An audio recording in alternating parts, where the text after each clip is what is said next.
spacious skies, or amber waves of rain. I'm not familiar precisely with exactly what I said, but I stand by what I said, whatever it was. Or purple mountains hanging above the fruitless plain. But he's insisted to change his mind. From Mother Earth to the stars, we share in this ocean. We all share the air. God shed His grace on thee. The only thing that separates us is what we've been taught to believe. But don't you be deceived. I'm not familiar precisely with exactly what I said, but I stand by what I said, whatever it was.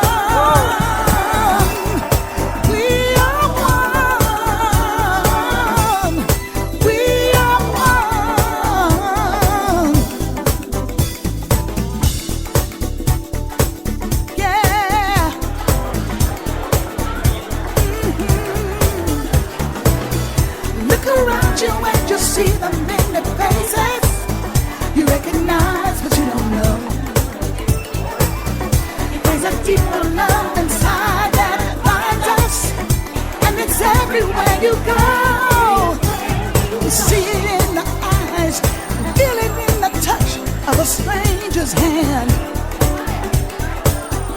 in the voices of the children, in a language that we all understand.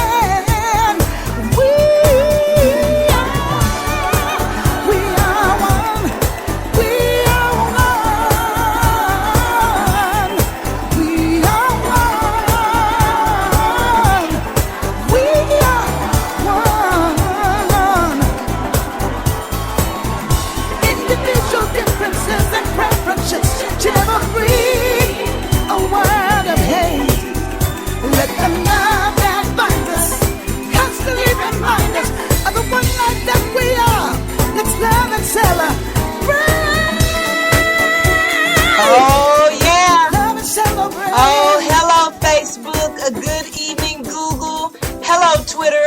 Welcome, YouTube and internet listeners all around the world to Let's Talk About It.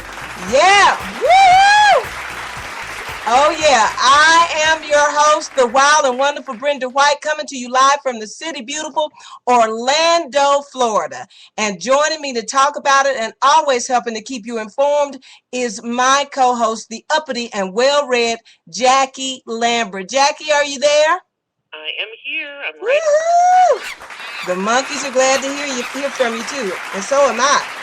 And missing in action, but will return soon, is our cohort, Jillian I Am Woman, Hear Me Roar Anderson. One more time, happy belated birthday, Jill. Jill had a birthday last week, Jackie. Did you see it? I did. Yes, our buddy. We were celebrating her.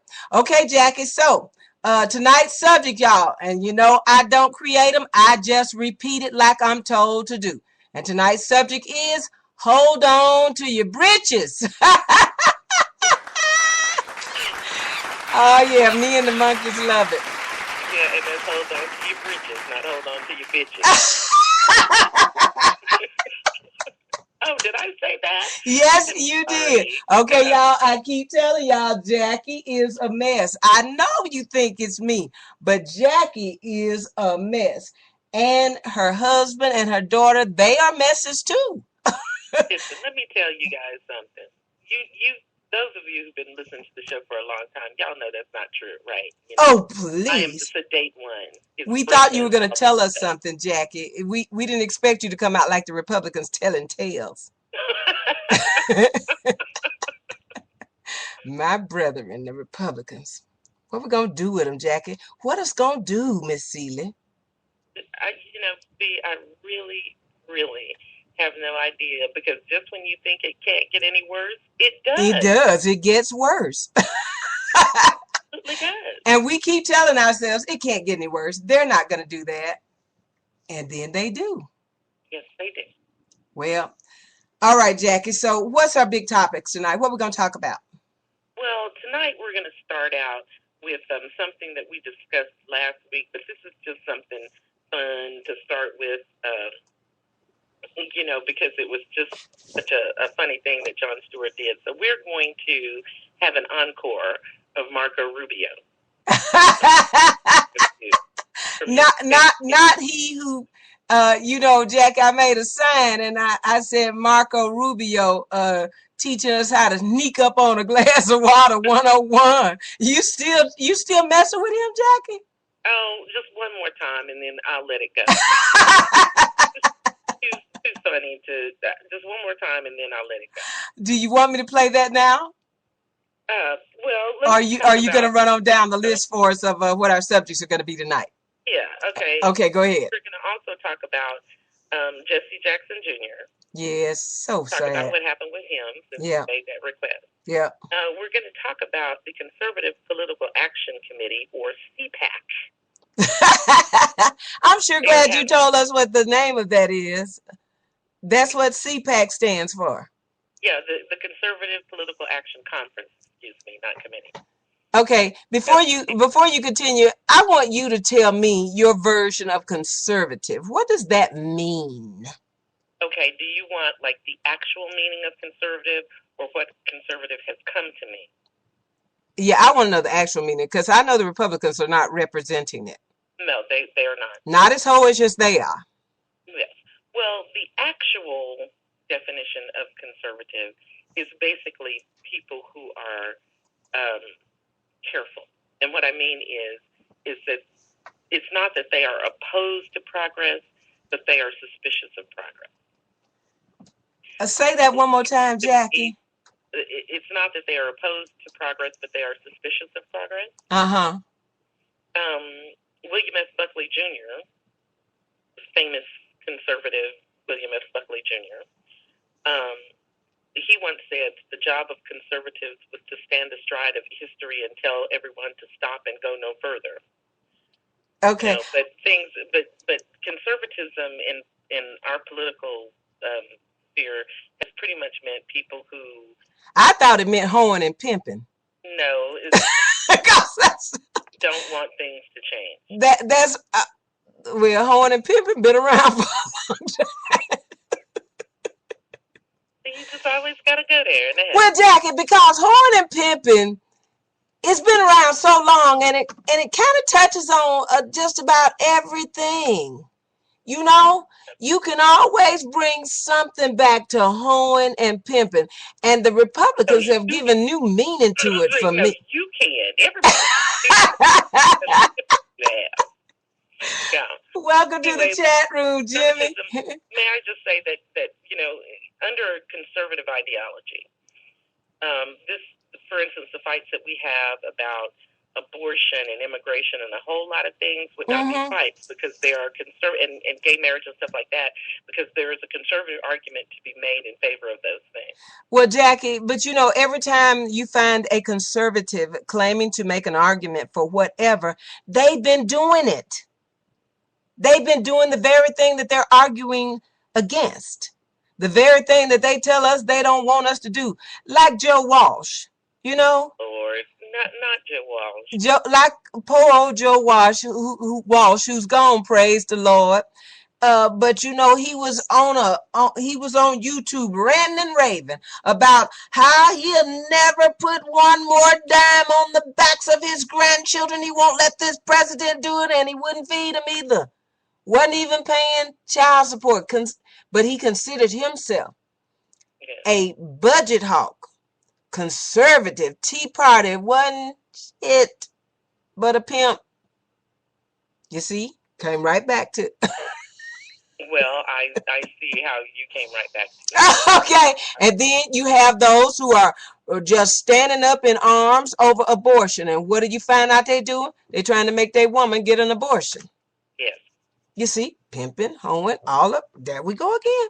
I'm just saying. All right, so go ahead with the rest of the topics tonight, and thank you. I'm not making those and thank you for explaining to me. I was about to say, but Brenda, you're often way over my head, so. And a lunatic. Well, that too. Okay.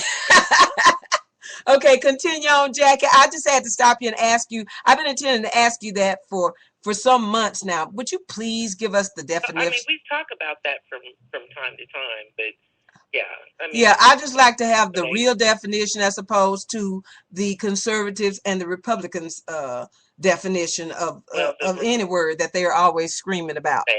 Yeah, that's just really sad. Yeah. Okay. So Okay, and the continue. next thing I want to talk about is the Senate confirmation of Chuck Hagel for Secretary of Defense. Mm-hmm.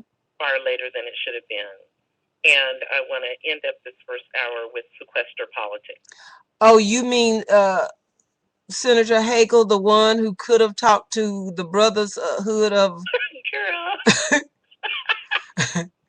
that senator. What was best about that is that made the Republicans look so stupid. So stupid, so petty, fought him, and then all of a sudden, okay, he can be confirmed.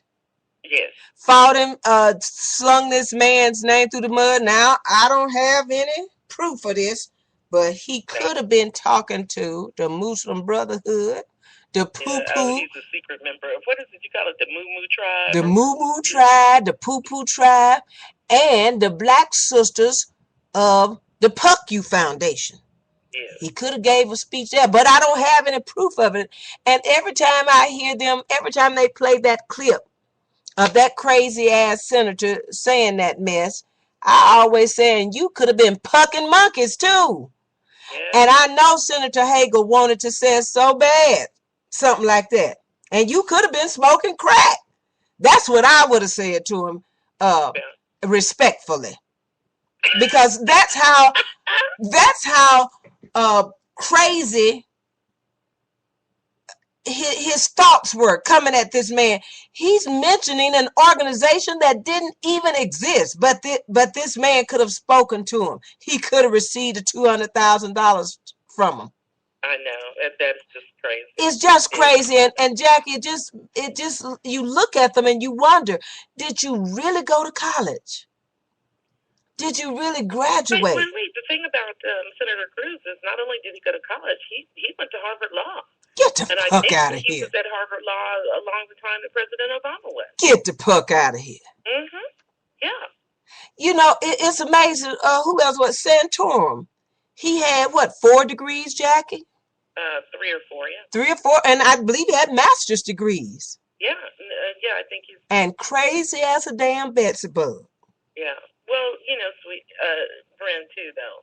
You cannot dismiss the argument that a lot of this stuff for these guys is strategic. It's not that they believe it, but they are feeding their base. They're feeding those crazy people that are in their base who will definitely come out to vote because they're so... And who will definitely give them money. If they come out with a costume and say this is an Obama monkey costume, oh yeah. And all you got to do is send $99.95, and they make money off of them. They're so... Yeah, absolutely. It's so pitiful, Jackie. And as David Fromm so eloquently put it, they have been lied to, used, and fleeced. Oh, yeah. That's absolutely true. And they continue... Guys who are making so much money. I'm trying to think of who it was that called... In the political... I was about to say, in conservative political entertainment, like Rush Limbaugh, okay, Sean Hannity, and Glenn Beck, and those boys, yeah, they make so much money. I should have, Jackie, how you and I keep us a notepad and we have to write stuff down and then we got to go research it and read about it. And I was listening to this and I didn't get an opportunity to write it down, but I was trying to remember what show it was that I was listening to, and they called our base, the Democratic base, so uninformed and ignorant. Yes. Who are you talking about? Who in the puck are you talking about? Yes. The Democratic base is ignorant and uninformed? Oh, Lord. Brenda, listen, one of the first things that Herman Cain did, Sugar Cane did, when they put him on Fox was to attack the electorate. Oh, yeah. Everybody who voted for Obama is just stupid. And it was, Jackie, I was glad that I was able to separate myself from him, because otherwise I would have had to crawl on the rug. This is not a black man. Yes, he is. Doing this stupid ass shit. Sure, he is. Look, he is making a buck the same way. I believe it was him that I heard say that we were uninformed and ignorant. Oh, yeah. And I was like, who you call? Herman Cain calling somebody uninformed and ignorant? I said, oh, but he got so much stuff twirling around in his head. You know, he didn't really mean it. Okay, Jackie, so what else you going to talk to us about tonight? Well, I just went over what we're going to do in the first hour. Okay. Also, I'm sure the listeners will be pleased to learn that I actually bothered to do a commentary for tonight. Woohoo! Yes, I'm happy about it. I love your commentaries. Yeah, so that'll be starting at the beginning of the second hour. But let's go ahead and start with Marco Rubio, because this is just so much fun. Okay. Is a clip from Jon Stewart's show that aired after the State of the Union address. And I just want, for those of you who missed it, I just wanted you to check this out. Okay, and I want to welcome the Jimmy Williams shows to the chat room, a.k.a. Drop D. What's up, baby? All right, so here we go with Jon Stewart, who is only second to me a lunatic. The State of the Union rebuttal is most often handed to a rising party star, whose star then, according to tradition, quickly falls, following his State of the Union rebuttal. This year's short straw, of course, went to Florida Senator Marco Rubio because he is a young, dynamic legislator with bold ideas and a rhetorical flair, and also because he's Hispanic. It was on Rubio, then, to bring word of this new accepting Republican Party. But his performance was perhaps too caliente. And suddenly, the night's big story was the self-deportation of Marco Rubio's saliva from the inside of his mouth to the outside of his face. Now, few people know this, but lost in last night's hydration disaster was the fact that Senator Rubio actually gave a speech. The first nationally televised Republican speech since Mitt Romney and Paul Ryan lost last November. In large part, they lost because they came off as whiny and defensive. And the picture of Barack Obama that those two painted did not match the Barack Obama most voters experience.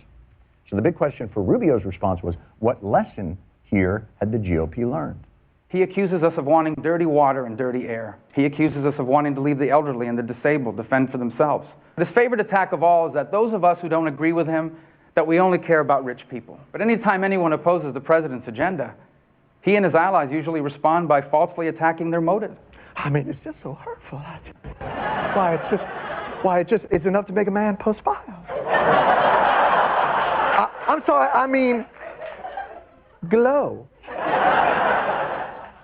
Yes, how awful it is to misrepresent your political opponent's views and proposals. Anything you'd care to add to that? Our free enterprise economy is the source of our middle-class prosperity. But President Obama, he believes it's the cause of our problems. I hope the president will abandon his obsession with raising taxes. Instead of playing politics with Medicare, when is the president going to offer his detailed plan to save it? Tonight would have been a good time for him to do it. Yes, instead of attacking capitalism and obsessing about taxes and not offering a Medicare plan, why didn't he just go out there last night and say something about Medicare? Something, what would that sound like? What would that sound like? On Medicare, I'm prepared to enact reforms that will achieve the same amount of health care savings by the beginning of the next decade as the reforms proposed by the bipartisan Simpson-Bowles Commission. I see the problem. Once again, rather than responding to actual Obama, Republicans are stuck responding to the fictional image of Obama that they've created, the same boilerplate Republican talking points, but just with a better backstory. More government isn't going to help you get ahead. It's going to hold you back. More government isn't going to create more opportunities. It's going to limit them. And cue the exact same Republican in the same speech, trying to limit your access to federal help, cataloging the federal help that somehow managed not to hold him back. I believe in federal financial aid. I couldn't have gone to college without it. Medicare is especially important to me. It pays for the care my mother receives right now. But my point is, Because, I don't know,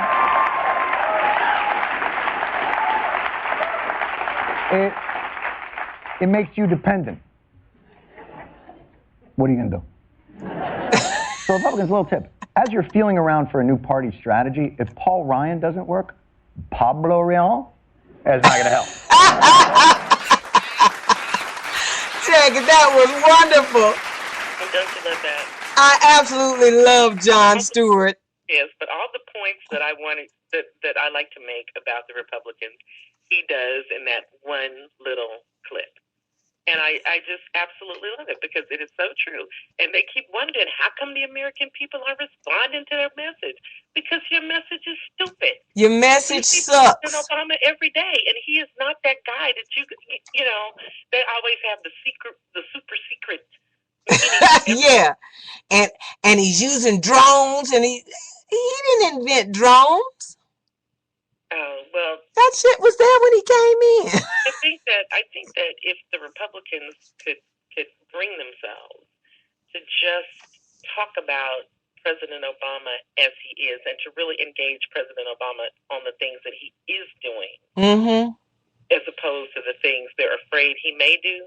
Yeah, and really try to connect with him and put his plans forward, because the American people have already chosen. They like his plans. They want his plans implemented.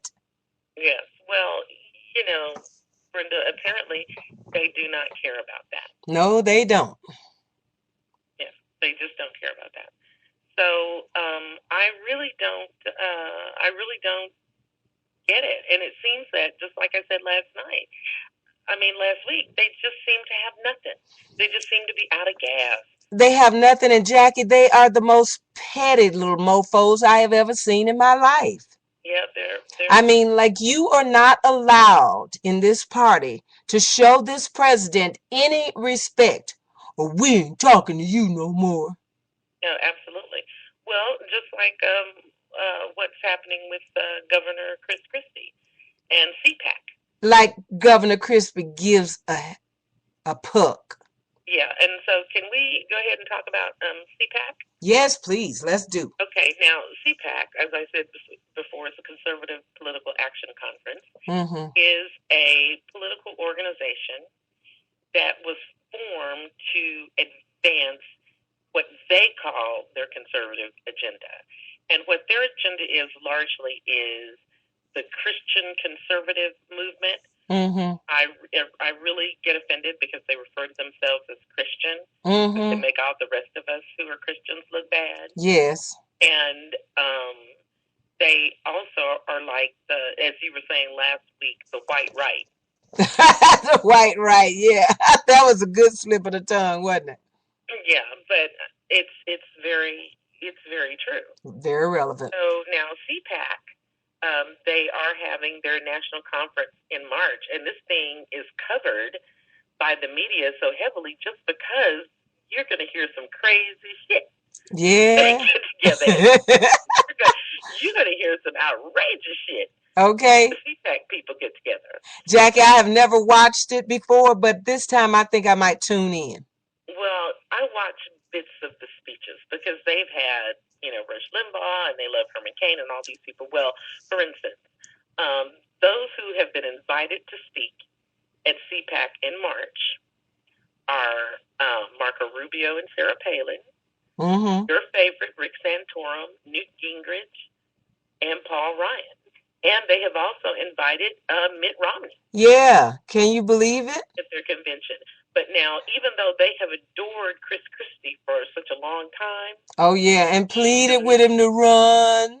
That's right. Because at the last their conference in 2011, they were talking about, we got to run Chris Christie for president. That's right, or we'll lose. I mean, and they everywhere Chris Christie showed up, they had folks standing up about to cry. Please run. But he's not their darling anymore. No, and you know what, Jackie? They just keep on running folks off. Yes. Like our former governor, Charlie Crist. Yes. They've run him off, and now he's finally changed to be a Democrat. Yes. He first left them and became an independent, but I knew he'd be a Democrat sooner or later. And of course, after going to work for the biggest law firm, one of the biggest law firms in the country, my boy Morgan & Morgan, he is an attorney there now. And Morgan & Morgan is a huge Obama supporter. Yes. As you know, he gave a dinners to raise money for President Obama doing this second time around as well. $40,000 a plate at his mansion. And Charlie Crist went to work for that law firm after losing the bid to Congress or Senate, whichever it was that he ran for. Senate. Yeah. And now he's a Democrat, and he's a good one. Yes, well, the thing about it is simply this, is that Charlie Crist, I don't believe that he has changed his positions at all. I just think that the Republican Party has moved away from him. No, Jack, he's a moderate, you know? He was a moderate Republican. I've come to appreciate about the Democratic Party is that you can be moderate, conservative, liberal, gay, straight, short, tall, fat, thin, but you're welcome into the Democratic Party. You're welcome, and you can speak your mind. Absolutely, because there are Democrats who are opposed to abortion and a lot of other things, but nobody's talking about kicking them out of the party. I mean, you are allowed to have your own. Yeah, we respect this democratic process in this country. I embrace it. I respect it, and you know, all you ever hear are those crazy ass white right screaming about our freedom. They think if they use that word, they'll scare the bejesus out of them, and they'll come running. But all they do, Jackie, is prove to the country how much freedom we have. That is true. Because they say the most outrageous things. They threaten to kill the president. They do all sorts of shit. And they have the freedom to do it. Now, not to say that they won't get a little visit. Yeah, but it's true. They have the freedom to do it. They have the freedom to do it. And so, again, all they do is prove how much freedom we have in this country.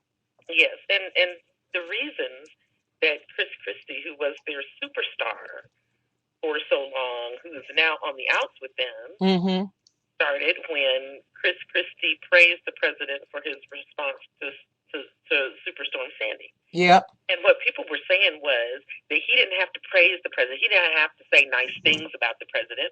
Well, yeah, he didn't have to tell the world that he had done an outstanding job on responding.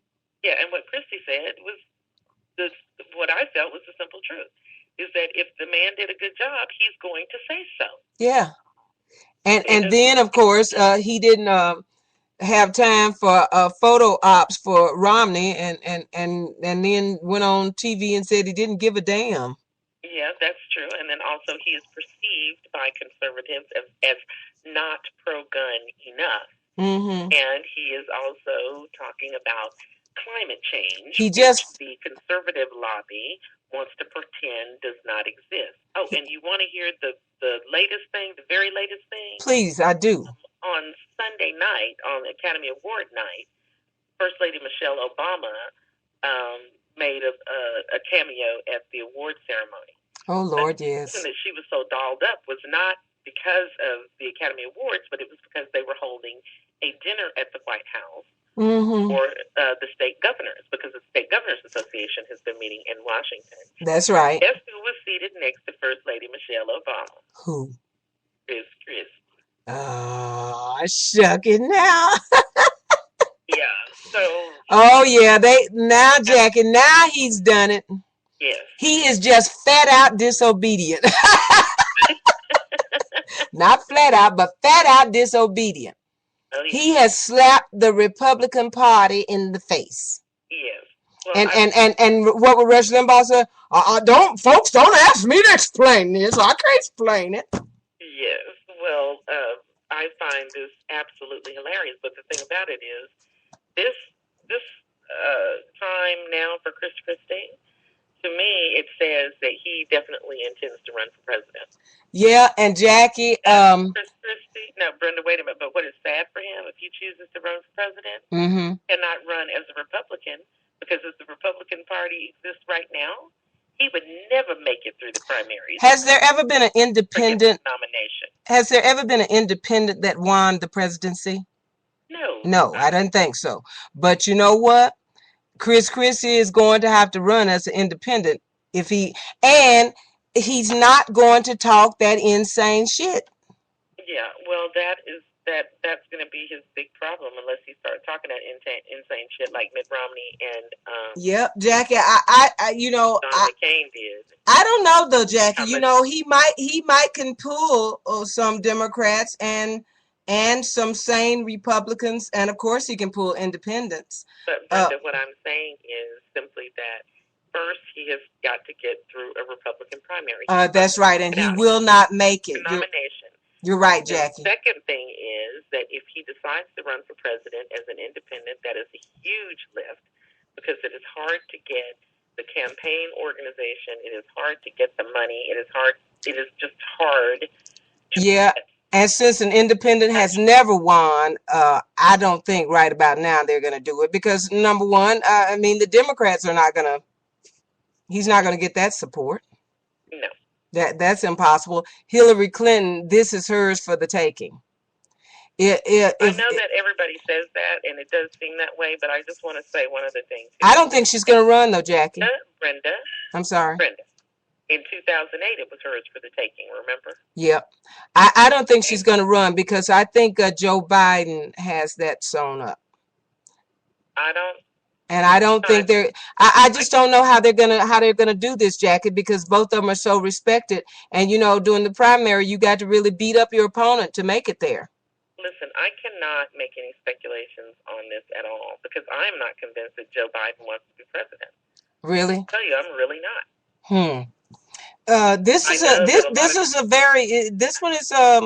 This is very interesting, Jackie, because we've got two popular beloved Democrats, and I love Joe Biden, but if Hillary ran, I'd vote for her because number one, I'd like to see history made with this woman.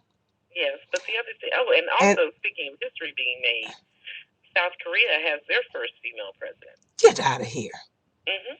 Yeah, she was just inaugurated over the weekend. And not only that, Jackie, you know, there are whispers. I don't believe for 1 second this is going to happen, but there are whispers of Michelle Obama. Oh, I think that is wishful thinking. Yeah, I think that's very wishful thinking. For some people.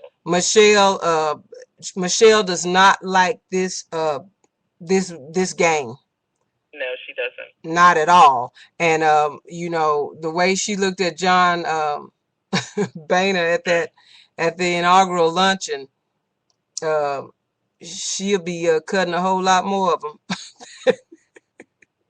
And just not with her eyes. I think that's complete and total wishful thinking. Yeah, but may I also say another thing about this? Yes. Is that I really hate speculating about who's going to run for president in 2016 in the year 2013. I do too. And when we just started this year. Because there is a lot that is going to happen and can happen between now and then. Yep. It's just not even. I know that some people really enjoy this stuff, but I do not. Yeah, I know Chris Matthews wears it out. And I am like, Chris, give it a rest. We are just starting, and we've got some serious problems in this country, but they're solvable. But these Republicans, the white right, hates Barack Obama so badly. I mean, they've always hated the Democrats, but Barack has a double sword on him because he's black. Oh, yes, he does. So the hatred is magnified against this man. Conferences where some of the most outrageous things are said and advocated. Michelle Obama is as gorgeous as Jackie O ever was, as sophisticated and beautiful and classy and all the nouns that you can possibly think of to describe her, and they hate her. Anytime they can find to say something about this woman who is twice as intelligent as any of them up there, but they just hate her so bad that they hate those little brown people in the White House. Absolutely. They have no business there in their opinions, and hell is going, we going to hell in a handbasket, America is, and all of our freedoms have been taken away. Why? Because brown folks are in the White House. Yes, and just as you said, if all of our freedoms have been taken away, they would not be able to do the crap they do. Wouldn't be able to do the crap they do and say all the crazy shit that they say, and I'm telling you, they say some crazy shit. Chris Matthews today, I can't think of the word he used, but it was something very close to frackle knackle BS. That's what he called that stuff today, Jackie. Mm-hmm. This BS. Welcome to the chat room, Love Muffin. Okay, Jackie, so may we take our first commercial break, or is there something you want to say before that? You certainly can. Okay, we're going to take our first commercial break, and then we're going to come back, and we are going to hear a little of the commercial that I have for you. But until that time, you are listening to Let's Talk About It. We are Spreaker's most informative political talk show, and we appreciate that. We appreciate you also listening, tuning in to us every Tuesday night. I am the wild and wonderful Brenda White, and my cohort, the uppity and well-read Jackie Lambert, helping to keep you informed and always telling you like it is, and missing in action, Jillian, I Am Woman, Hear Me Roar from Down Under. But don't worry about that. Jill will be joining us very soon. Okay, we miss her too. But y'all, stick and stay. We'll be right back with Let's Talk About It. The only thing that separates us is what we've been taught to believe. But don't you be deceived.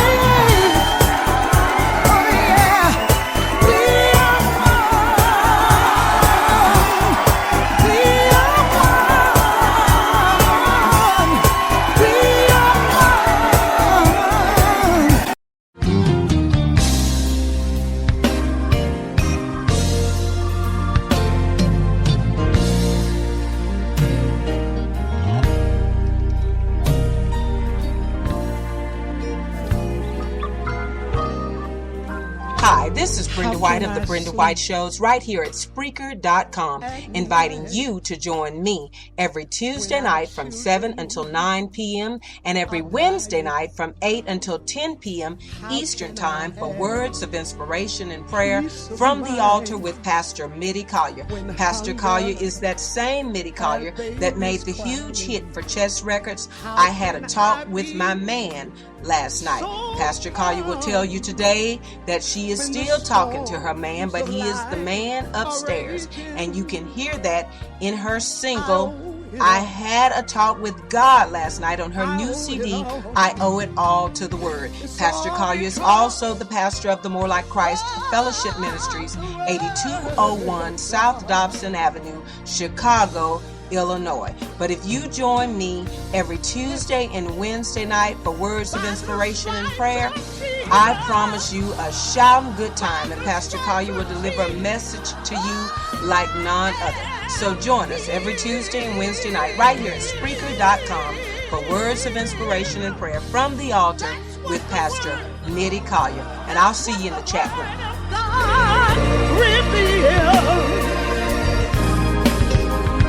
He supplies all my needs, and he always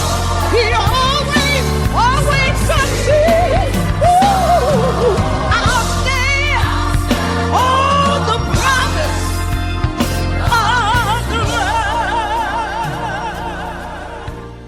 Oh, my hope.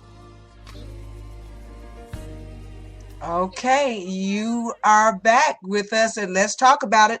I'm the wild and wonderful Brenda White, and joining me to talk about it, the uppity and well-read Jackie Lambert. Okay, Jackie, so we're back. Yes, we are.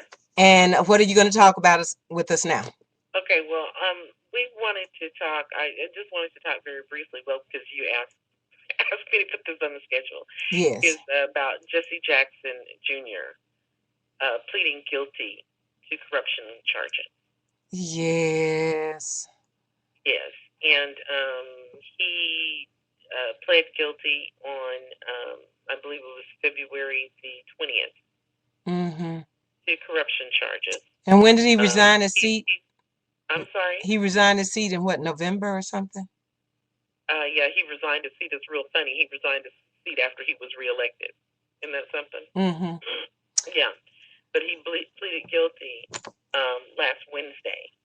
I always smelled a rat there. I'm sorry to say, I don't wish anybody any wrongdoing, but had Had a Republican done that, I'd be talking about him too. But Jackie, how in the world did they think that they could get away with spending damn near $1 million of campaign funds?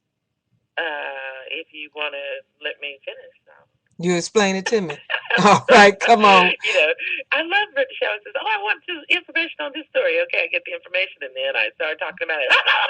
Now, you're having a breakdown here on the show. Come on. I'm having a breakdown. Yeah, I've driven you to a breakdown. I'm sorry. Go ahead. Well, it's just that I get started and then you interrupt. I know. But we want to hear the story. Come on. Okay. Last Wednesday, Jesse Jackson Jr. pled guilty to one felony fraud count in connection with his use of $750,000 in campaign money to pay for living expenses and to buy items like fur capes and stuffed animals. What was he doing with a fur cape? Oh, let's hope he wasn't wearing it.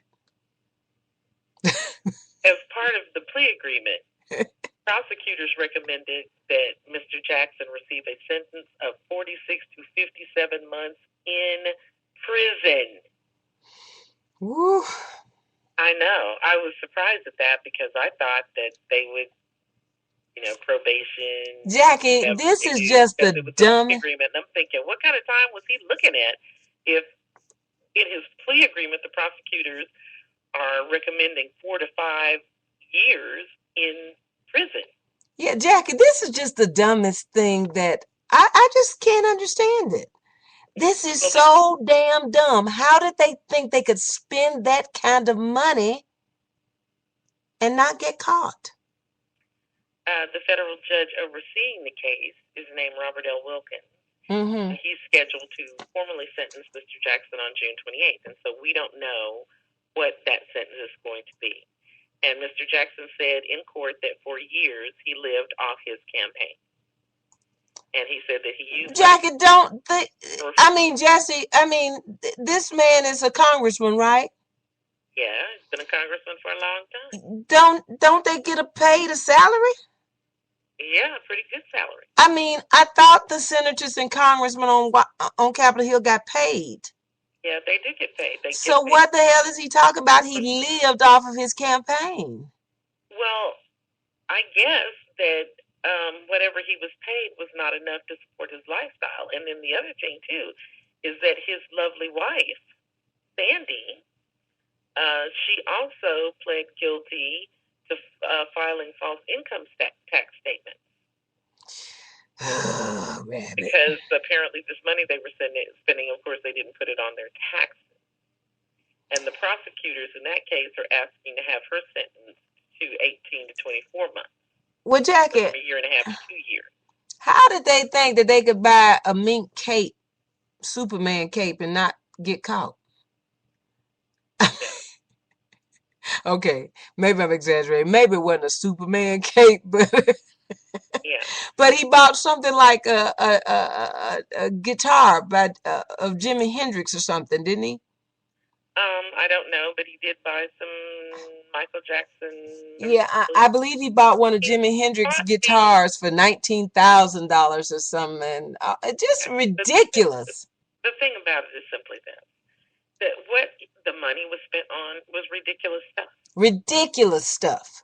And I don't know what any of that has to do with your lifestyle. And because he is Jesse Jackson Jr., if he needed more money, he could have made money at speaking engagements or writing a book or something like that. Okay, Jackie.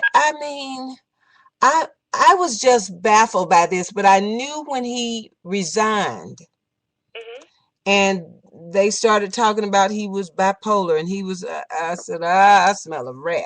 This is just, now he very well could. I don't want to say that he's not bipolar. Something wrong with him to frivolously spend that kind of money on bullshit. Yes, and that's what it was. Yeah, it was absolute bullshit that they spent this money on. I think he bought 2 damn moose heads or some shit. Yeah, he bought some kind of elk head. Yeah, who were you showing this shit off to? I have no idea. I'm just baffled, and whatever time he gets, I ain't got nothing to say about it. Yeah. I got no complaints, because if this had been a Republican doing this shit, I would be talking about his ass too. I absolutely do not understand you throwing away that kind of money when there were people right there in the city of Chicago, in his district, in his neighborhood that really need it. Yeah, that's true, because part of his district does include part of the South Side. Yeah, you know, and we all have heard about the South Side of Chicago. We all know about starving kids having to go to school with no food and stuff. And here you are buying fucking moose heads. Man, get the fuck out of here. I don't give a shit how much time they give him. Her either. Yeah. Well, and that they refer to the stuff as living expenses is beyond me. And his wife had a gig too. She was a Chicago alderman. Okay, and I'm sure they pay her too. Yes, exactly. And so Jesse Jackson Jr. on Capitol Hill is making close to $200,000 or at least that. It's about, yeah. And in Chicago, she's got to be making about $100,000 as an alderman. Yeah. If not more, because of the living expenses in Chicago as opposed to Arkansas or Orlando. Yes. Well, and so together they had to be pulling $300,000 or more a year, and you can't live on that. Something's wrong with you.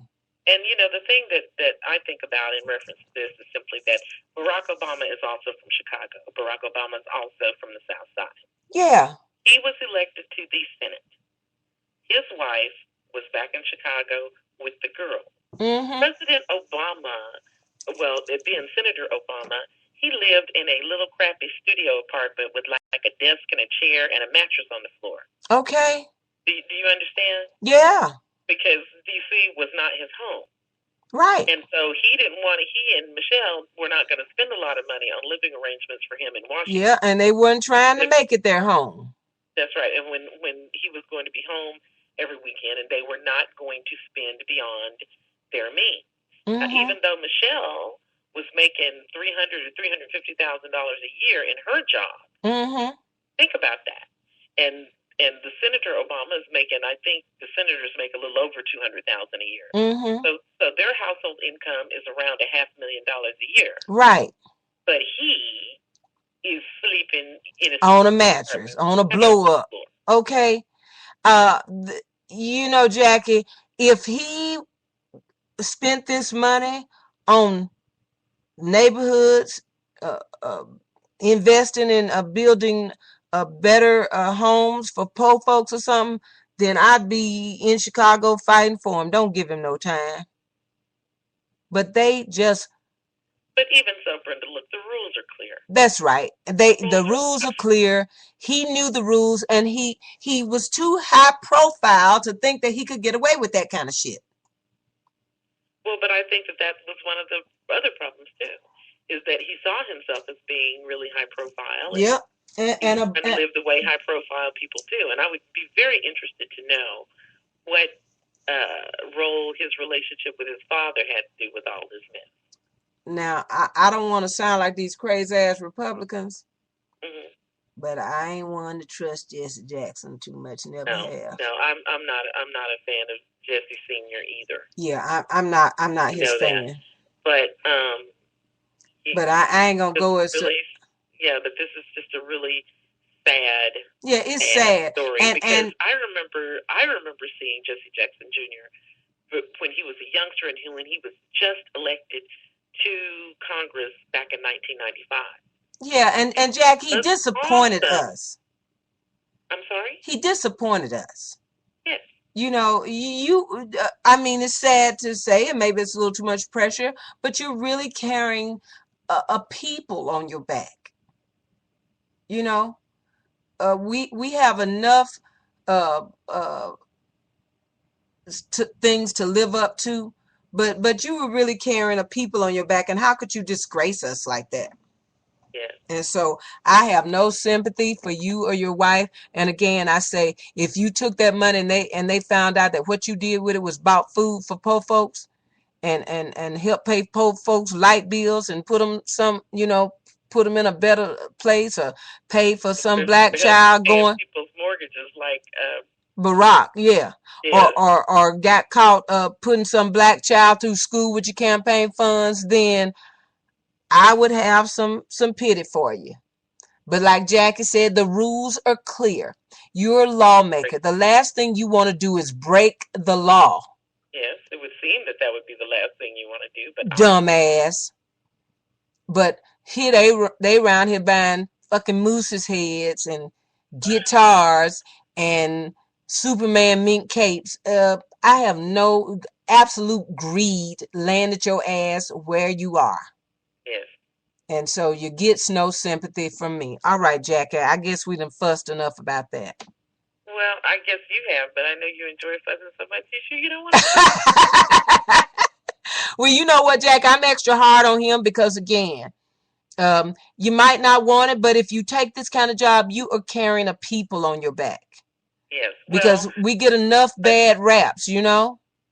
Yeah, well, another interesting thing, too, they held a special election for his seat today in Illinois. And former state Robin Kelly won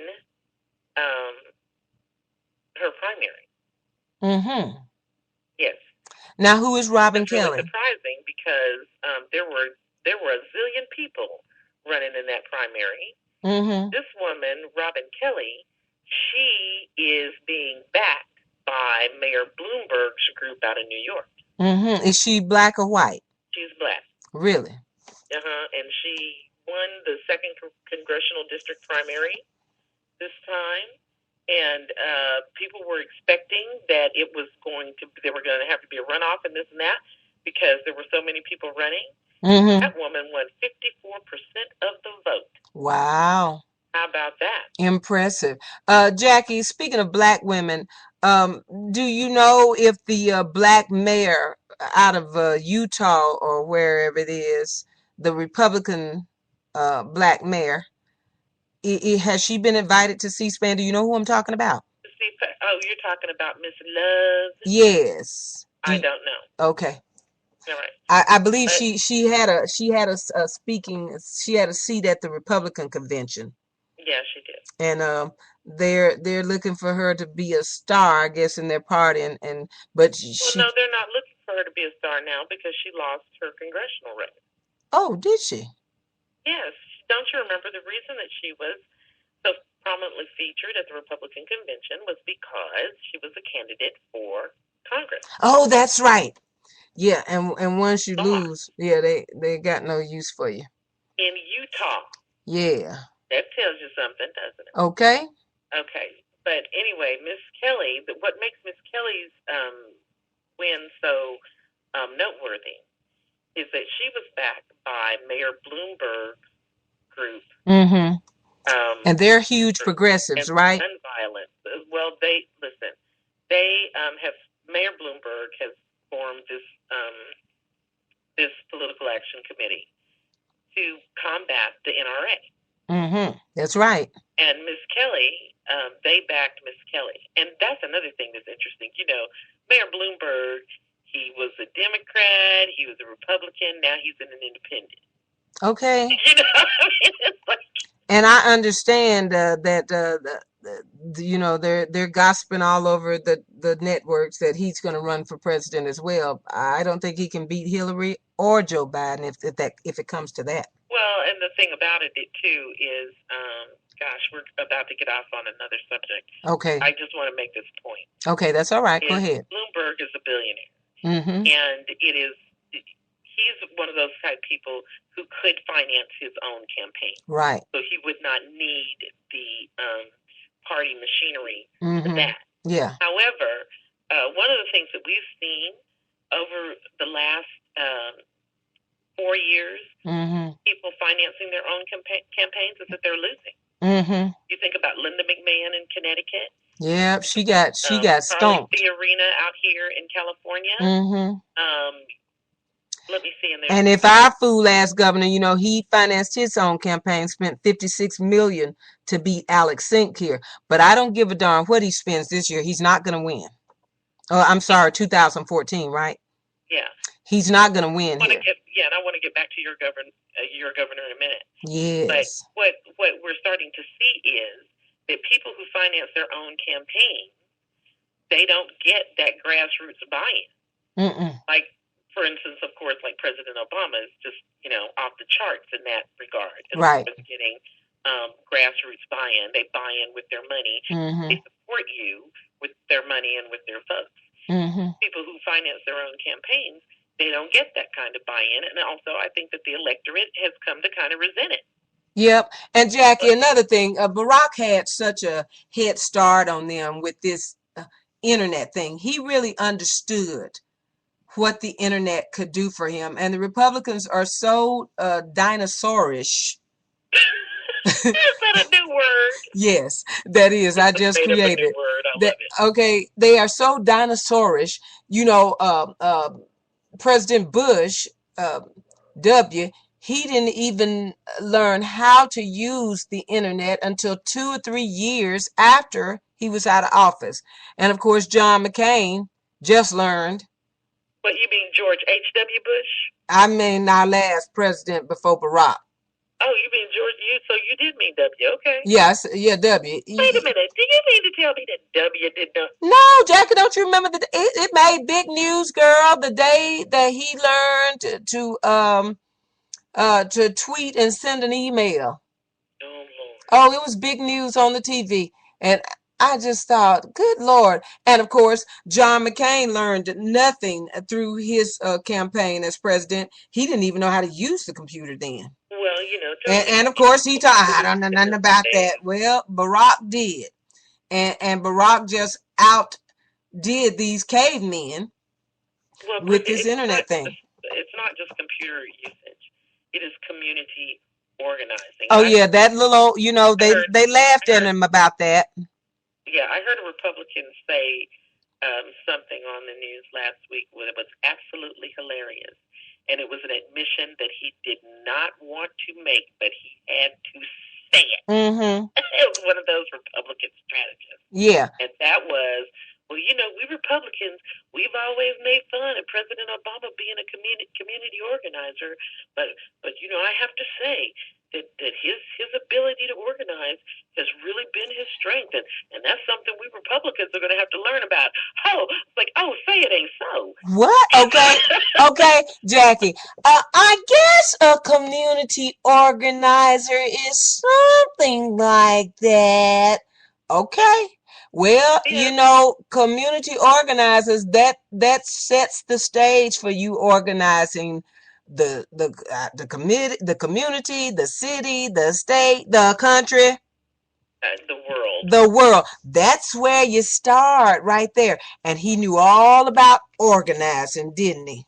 That's right. And that has been the thing that has really been killing the Republicans. And I am absolutely excited to see what organizing for action. Yeah, and they just and again they live in the dinosaur era, and they just won't come out of it. They won't come out of it of how to treat women. Well, Jackie, I've always wondered, why do we need a bill about stalking and beating women? Why aren't we just covered under the law? We are covered under the law. What the Violence Against Women's Act does is that it provides funding for additional help in that. Oh, okay.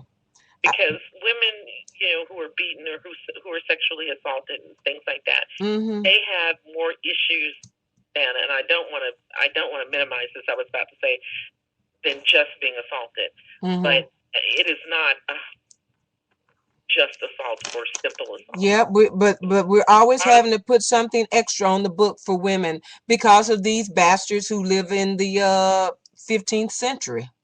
Brenda, women, a lot of times they have issues with where they can live. They have children. I There know. are a lot of other issues. I know. And just prosecuting that person for assaulting them will not cover, and that is what the Violence Against. I know, and I'm glad for it. I'm just making the point of why do we even have to have these special laws? But we do. But that's why. That's why, yeah. And it's a shame because these men live in the 15th century and they all want to run us. The day that a woman becomes president, you're going to see things really change in this country. Well, I don't know about that because if we still got these hickanut head men in the running the Senate and the Congress, and they just old and mean, contrary. Well, I think it's time for another break. I think so too. I was just looking, thinking, because I can't stop fussing. You are listening to Let's Talk About It. I, once again, am the wild and wonderful Brenda White, and helping me to talk about it and always helping to keep you informed is the uppity and well-read Jacqueline Lambert. And missing in action, but not forever, Jillian, I Am Woman, Hear Me Roar, our most intelligent cohort from down under, and I do mean down under in Australia. But we are talking tonight about hold on to your britches, but we'll be back shortly, and I'm going to give you a song or two, and Jack and I'll be back and talk with you, okay? All right, stick and stay.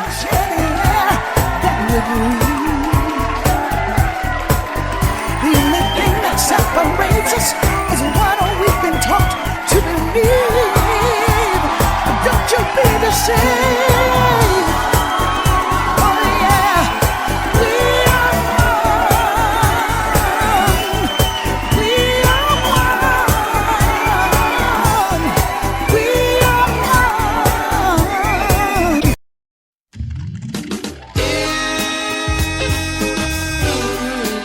Lord have mercy. I can't get ahead no way I try. Everything is out of pocket. Somebody do something. The present situation is abstract. Listen.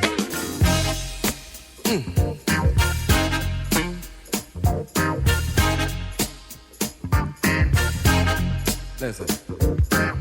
I'm working 40 hours, 6 long days, and I'm highly embarrassed every time I get my pay. And they're working everybody, Lord, they're working poor folks to death. And when you pay your rent and your car note, you ain't got a damn thing left. Ain't that a bitch? Yes, it is. Somebody doing something slick. Yeah, they are. It's got me wondering which is which. Might as well go uptown and dig a ditch. Ain't that a bitch? Yes, it is. Now, ain't that a bitch? Let me tell you about my qualifications. I program computers. I know accounting and psychology.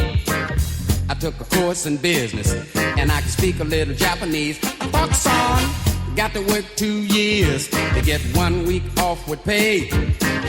And when I'm on my job, I better watch every word I say. Ain't that a bitch? Boy, somebody doing something slick downtown. It's got me wondering which is which. Might as well go uptown and dig a ditch. Ain't that a bitch? It's way too cold. Ain't that a bitch? Make me wanna holler.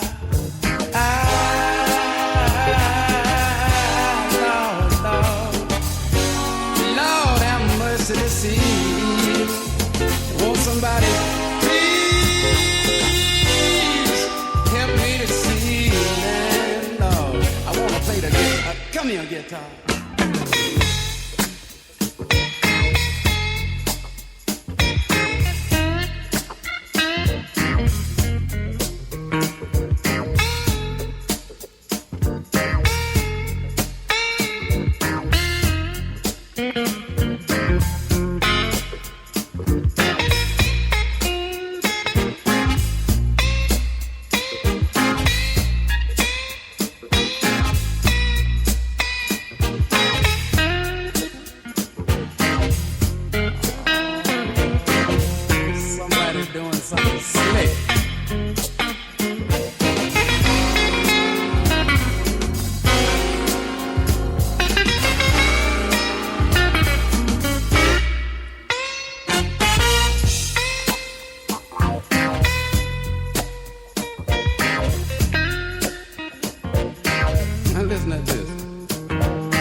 stopped at the supermarket to get myself something to eat. And when I looked at the prices, they knocked me off of my feet. I was in the bologna section, and I had to take myself a close look. Now, Abdul-Jabbar couldn't have made these prices with a sky hook. Ain't that a bitch? Yes, it is. Somebody doing something slick. Yeah, they are. It's got me wondering which is which. Might as well go out yonder and dig a ditch. Ain't that a bitch? Now, ain't that a bitch? Oh, ain't that a sure is something slick going on. Sure is something slick. Sure is something slick going on. Sure is something slick. Sure is something slick going on. Sure is something slick. Sure is something slick going on. Somebody sure is slick. Sure is something slick going on. Sure is something slick. Sure is something slick going on. Somebody sure is slick. Sure is something slick going on. Okay, you are back with Let's Talk About It. The wild and wonderful Brenda White and the uppity and red, well-read Jackie Lambert. Jackie, let's talk about it some more, baby. Let's talk about Hold On To Your Britches with all the shit we got going on. What's up? Yeah, well, one of the things that you and I were talking about in the break, and first, I would like for us to go ahead and continue that discussion. Okay. It's on the schedule anyway, and that is the upcoming budget sequester. Okay, would you first tell the listeners what the word sequester means? The only thing that means is they're going to lop off part of the budget. Okay. All right. And that's basically it. Yeah. A sequester, to sequest something is to segregate or withhold. Okay. All So right. anyway, that's it. So anyway, what they're looking at is that this year, according to the agreement they reached in 2011, in order so the Republicans would raise the debt ceiling. Everybody's got to remember this now. Mm-hmm. Because, the Republicans, what they've done is they've just decided they're going to hold the U.S. economy hostage for no good reason. Until they get their way, which they're not going to get. Not even until they get their way, Brenda. They don't have a good reason. Yeah, I know their reason. Hate Obama. I said they don't have they would really like to, they really thought that we were naive and stupid enough, Jackie, that if they did this, we would blame Obama for it. Because they tell us to, yes. Because they tell us to, and it's backfired. Even that is just like I said. They do not have a what reason? A legitimate reason. A good reason. A good one, legitimate, a damn good. They ain't got no reason. Thank you. Other than they just crazy. And yes, and everybody has got to wonder now. What I'm wondering really is what is the end game? Because it almost seems like they're just trying to throw the country into chaos. And who would win? Okay, and as you and I were talking on the break, I was saying that they must be catching heat up the wazoo. Because most of their buddies, that's why they start wars. So that most of their buddies can make money. Yes. The Republicans get a lot of donations from these contractors, defense contractors. Yeah, well, a lot of them believe that the American economy cannot be prosperous without a war, but we know that. Oh yeah, well, remember Pete Peterson told us that. Yes, he did. Here on our show, and we were just absolutely shocked. You're talking about somebody's life. Yeah, and if you can remember back to the Clinton administration, the nation was pretty prosperous, and we didn't have a war. Okay, but they believe that we have to have wars, or what did you say? I was shocked, but I mean, shocked to hear them really say it. But we've always believed that and known that they love to keep a war going. As long as they don't have to fight in it. Yes. As long as they don't have to fight, or their children. Yes, but so anyway, the sequester is scheduled to take effect on Friday, March the 1st. And the Republicans Republicans seem to be content to let it happen. And I'm trying to figure out the end game for this, because 64% of the country will blame them for an economic downturn. This is not looking. Well, it's as Joe Scarborough said, Jackie. They just must hate winning, because this is going to this is going to doom their asses for another 20 years. They're not going to get back in the White House for some time. They're really cutting off their nose to spite their faces. Sweetie, this goes beyond cutting off your nose. This is lopping off your own head. Yes, you're right. What is that, Jackie? Damn the nose. They're cutting off their damn heads. Cutting off their own damn heads. I've never seen anybody as dumb. And Jackie, you and I said many times that we could have shown Mitt Romney and the Republicans how he could have won. And that was just not talking like a damn fool. And don't talk bad about this president. Just state your case. But their case is so damn crazy, they can't just state their case and stand on their merits. Well, because everybody thinks their ideas stink. Now everybody knows their ideas. Yes. We don't just think it. Stinky ideas. What else are you going to do? And it's just like I said before. Oh, I'm sorry, guys, because I'm standing outside and somebody's car alarm has gone off. Oh, I slightly heard that. I thought it was a train. So I decided to step out onto my balcony. Okay, but go ahead. It's not that disturbing. Not that bad. Well, yeah. So anyway, I am trying really hard to figure out what the end game is, because I don't see it. And I know it's my job to analyze this stuff, but I don't have an intelligent analysis of this, because it really makes no sense. Yeah, it is certainly not as clear as when we knew President Obama was going to be President Obama again. I mean, we knew that. We analyzed that and broke it down and turned it around and threw it back up, and we knew he was still going to be president again. But this thing, I have no idea where they're going with it. Because their buddies have got to be ringing their phones off the hook, Jack, and bitching at them every day. Yeah. Well, yeah. It seems that it would be that would be the case, but it's hard. It's like I said. I promise you, it is the case. Say about it, because it just makes no sense at all. And they're simply playing chicken. Yeah, and I just ran across an article where one of the Tea Party members of Congress says that if John Boehner makes a deal with the president, he's going to lose his speakership. Yep, that's right. Because you are not allowed to show this president any respect. Welcome to the chat room, Barry K. What's up, baby? You are not allowed to show this president any respect. You're not allowed to show his wife any respect or his children. You must speak crazy at all times. You must accuse him constantly of being chief of the Juju tribe. Yeah.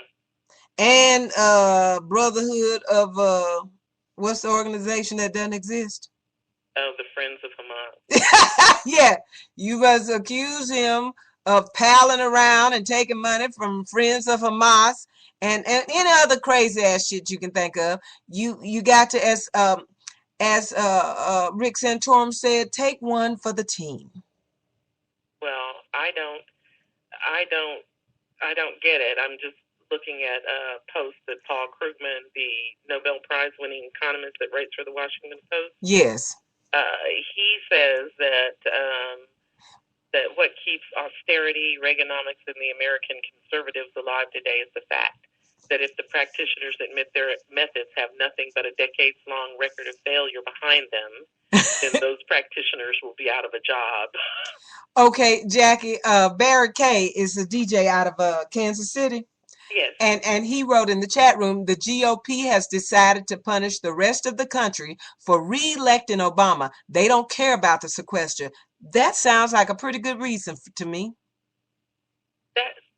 That makes a whole lot of sense. Well, that might, okay. And he says he would love to get in on this conversation. So, Barry, what we're going to do is we're going to take a break here in the next 5 minutes, and we're going to get you on the line in a conference call with Jackie and I, and let you get in on this conversation, because he put an exclamation point behind that, Jackie, that he wants in on this conversation, and we would love to have you. So you just stick and stay, and I need you to give me, I got your phone number in my phone, so I will get my phone together and we will call you and conference you in, okay? So hold on. Okay, go ahead, Jackie. Okay, well, I mean, that's as good a reason as any. It's a stupid reason, but I guess it's a reason. But Jackie, there's such means. No, I'm just saying that if that's really the case. Yeah, but Jackie, it makes sense when you resort to blaming the electorate. Yeah.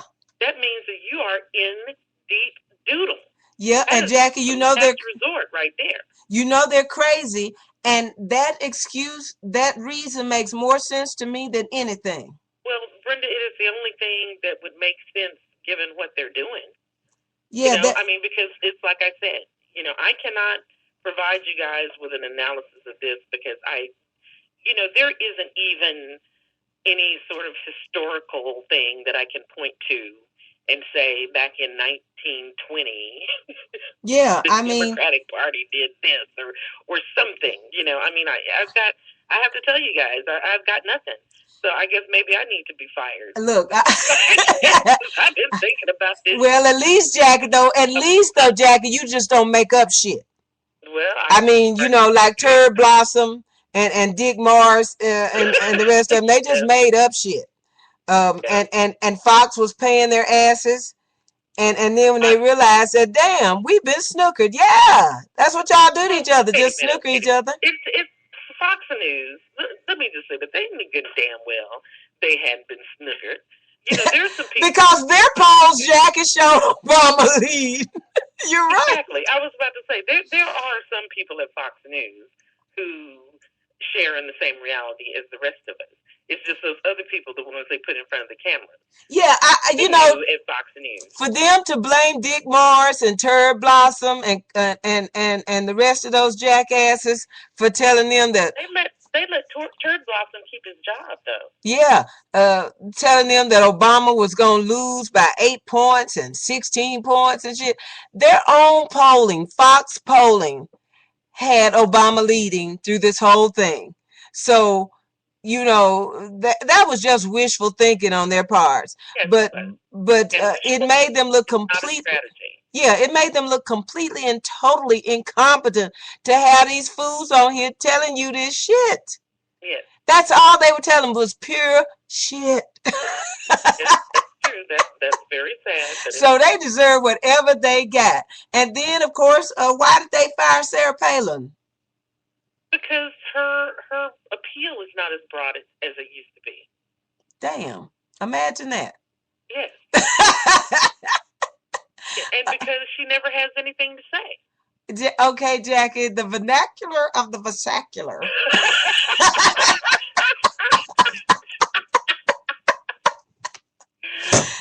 That's my favorite saying for that damn dumb woman. And Obama lies and liberty dies. Okay. That's what she has to say. She gives dumb a whole new name. And I promise you, if you look up Webster's dictionary for dumb, her face is there. Yeah.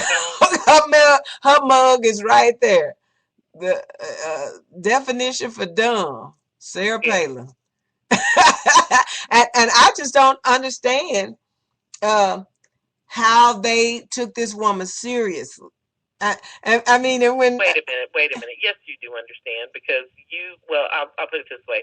I read the book Game Change, and the book involves a whole lot more than just the Sarah Palin thing. Mm-hmm. But the Sarah Palin thing, I must say, was the most interesting thing, simply because the coverage of the Obama campaign in that book showed an incredibly competent campaign that was gaining momentum with every passing day. So really big drama. Okay, oh, Lord. That's not big drama. Jackie, listen. During that time when John McCain and Sarah Palin were running for the presidency, he came here to Orlando before he chose her, and 400 people showed up. Yes. When Barack Obama came here, yes, we had 100,000 people. It was scheduled to be in the arena where the seating at the time held about 20,000 people. Yes. And they had to squash that and hold it on the arena grounds. Okay. And so they put up a barricade and made a little fence where you had to come through here to get in on the grounds, even though you were on the grounds, you know. Yes.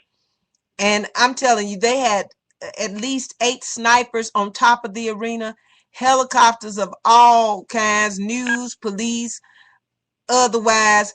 I mean, the security was incredible, and white people, black people standing beside each other crying. It was amazing. And this fool got 400. That should have told them right then and there, Yeah. you in danger, dog. Who was that? That was Ghost. Molly, you in danger. Whoopi Goldberg said, Molly, you in danger, girl. You know, as Kurt, who was her? Was it Kurt Russell? No. No, it was Patrick Swayze. Patrick Swayze. Tell her she's in danger. Molly, you in danger, girl.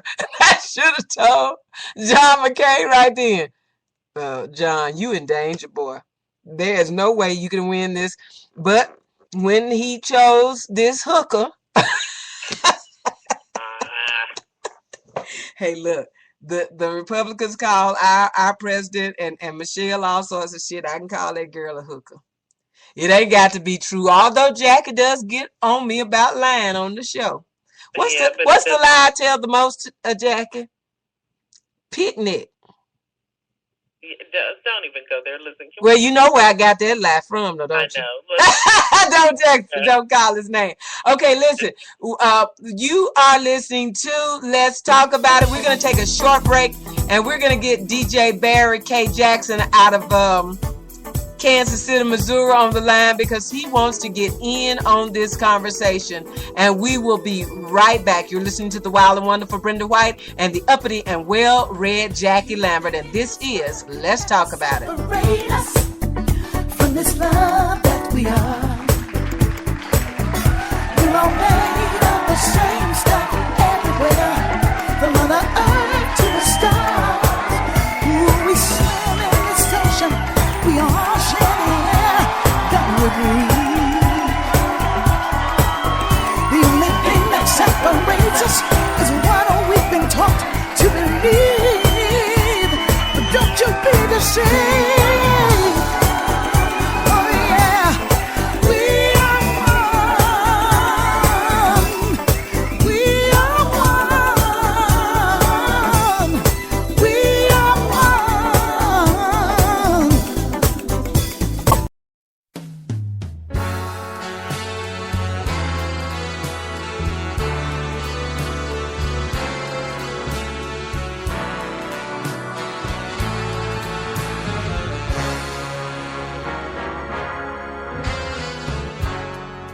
I put a spell on you because you're mine. Oh, Daddy, you better stop the things that you do. No, I ain't lying. No, Daddy, I ain't lying. You know I can't stand it. You're running around. You know better, Daddy, than to put me down. I put a spell on you because you're mine. You're mine.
Oh, Sookie now.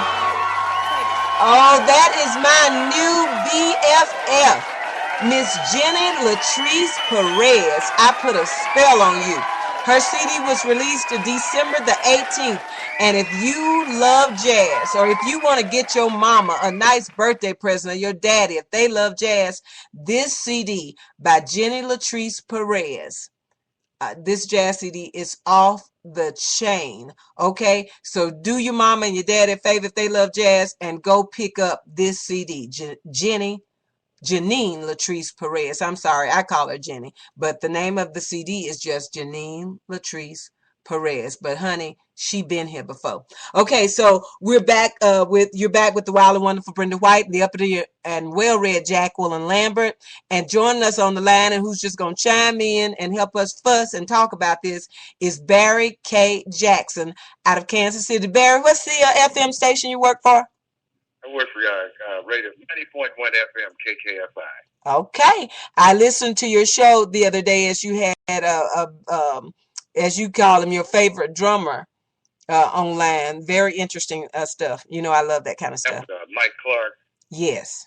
And who did Mike Clark play for? What's his fame? Mike Clark played with a lot of different people, but he was probably best known for playing with Herbie Hancock and the Headhunters. Okay. And everybody knows that name. Okay, Jackie, so let's get back to it. We got 30 minutes to finish up with our conversation tonight, so let's go. What you got? Well, I just wanted for Barry to finish up what he was saying to us about there being precedents for this Republican insanity. And so, Barry, could you go ahead and touch on that? Well, yes. Okay, just a little background. If you remember when Bill Clinton was reelected, elected to a second term, they all through his first term, they was trying whatever they could on that Whitewater investigation, which wound up going nowhere. Mm-hmm. And then they come up, and then all of a sudden, the Monica Lewinsky thing, because of the Paula Jones lawsuit. Right. What have you. Now, people fully understood when that man ran first time that he was a player. Okay. They knew that, and yet they elected him to his first term and elected to his second term. But then they wanted to go through impeachment proceedings. All because he got some head. That was good, and poll after poll after poll was like, this is not that big a deal. Yeah. Bringing out our economy. And you know how the black folks felt about that, Barry. He needed a little head. He the president. Well, when does he get a chance to have sex? The fact is, they felt like in this day and age, look, we know this man is going to do this, but we're looking at how he was making this country function. Yeah, we're looking at how he's running the country as we haven't had this since Warren G. Harding. Oh, this is just a shut up. Okay, shut up. Now, let's fast forward to Barack Obama. They've got no reason, and they just could not understand with all of these people that they got out. First place, the only reason why Barack had any problems with his first term, it started in 2010. We have to take the blame for that. I always say, Barry, that Barack, he went in there with these high hopes and he was going to show that he could work across the aisles, and those bastards had it in for him from the beginning. Sure, but remember, when the midterm elections came, the voter turnout was only 33%, opposed to what it was like in 08. Mm-hmm. Of course, people learned from that and said, okay, we're not going to leave them hanging in 12, which means we've got to be just as smart in 2014. And we have been, and that's something that we've been talking about. That's the only reason why them T-Billies got in.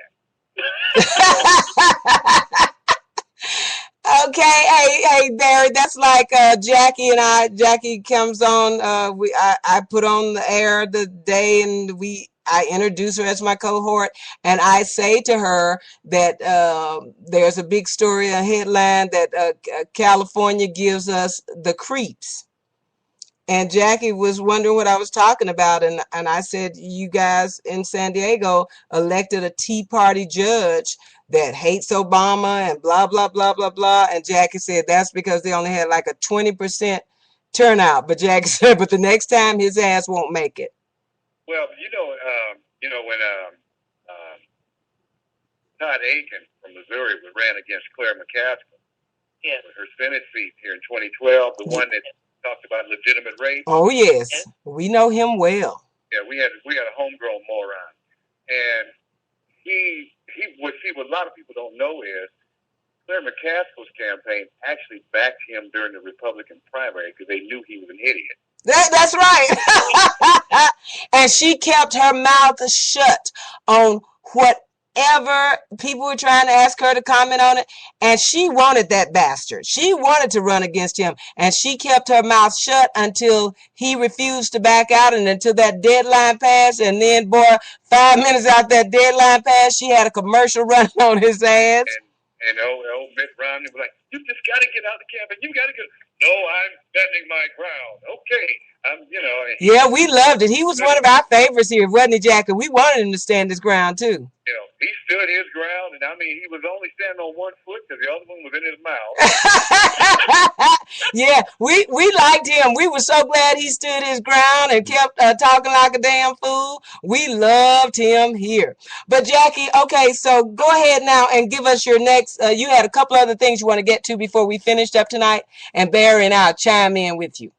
Okay. Well, the other thing too that I wanted to do was I wanted to talk about Mississippi ending abortion access in their state, and also today they passed a new law to make sure that there cannot even be what do you call it, a pharmaceutical. You can't abort a child pharmaceutically either.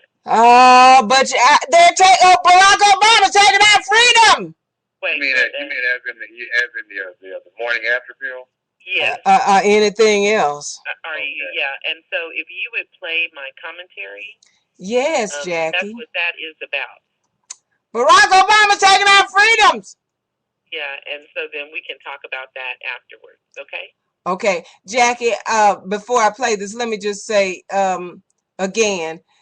These people prove over and over how much freedom they have in this country because they're constantly doing this crazy ass shit to us.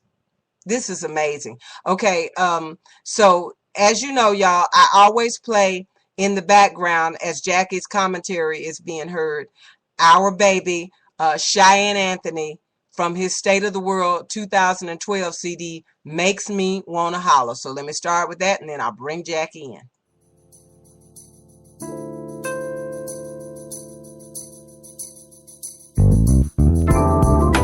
Young man on the street can't get a job with a college degree.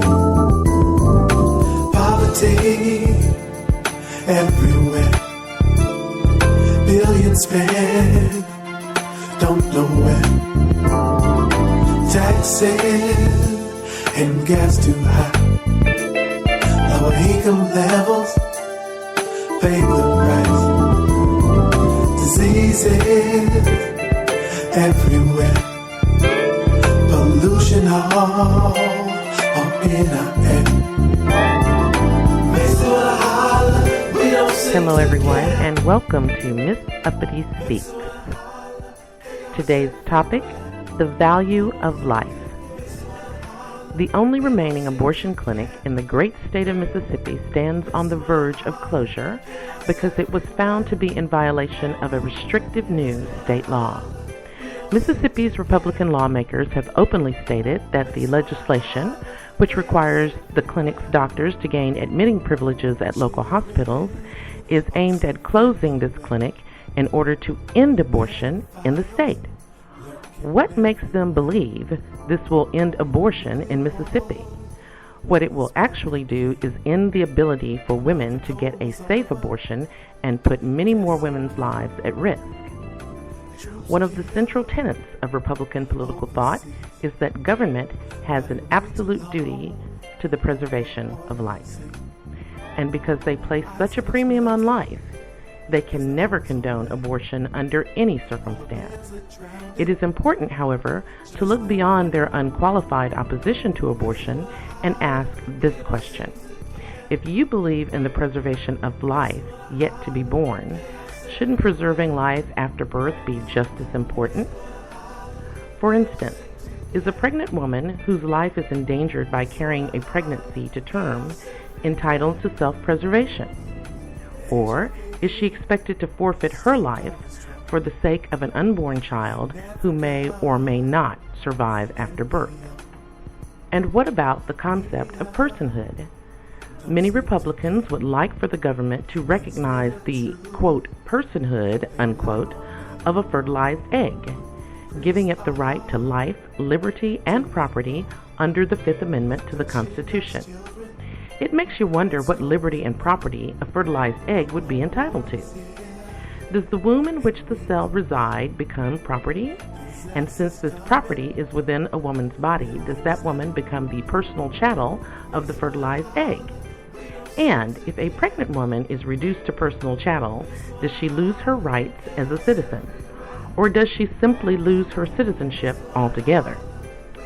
In addition to Mississippi, in red states throughout the nation, Republican legislatures are working feverishly to end a woman's access to a safe medical abortion. But in so doing, how many more lives will be put at risk? Yes, Republicans value life. I mean, not so much that they would pass laws to help reduce gun violence, or see to it that Americans have access to affordable health care, or ensure that no American goes hungry. No, that would be big government encroachment. And we all know that government should be small. Just small enough to fit into a woman's vagina. And that does it for this edition of Miss Uppity Speaks. You can find me on Facebook at Miss Uppity Speaks.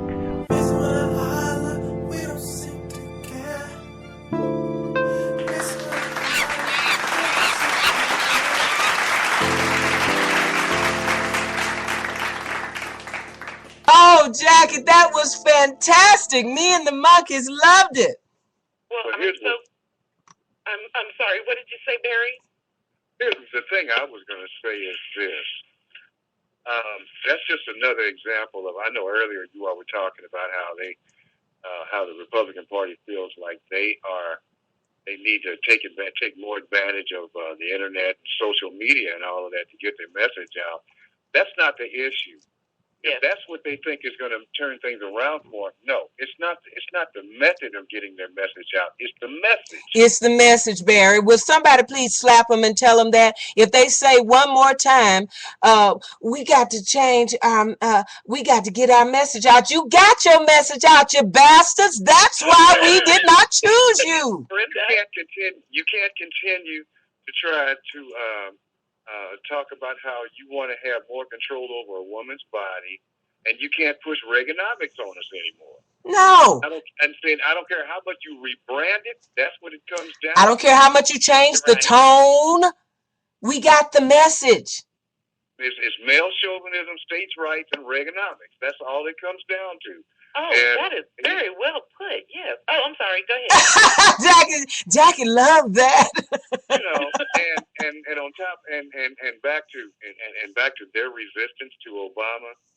Yes. I remember something that Bill Maher said, and I probably said it to you at least once before, Brenda. Mm-hmm. Their hatred of him. I mean, we know that's pure racism, and their hatred is so bad. No matter how much he tries to talk compromise with them.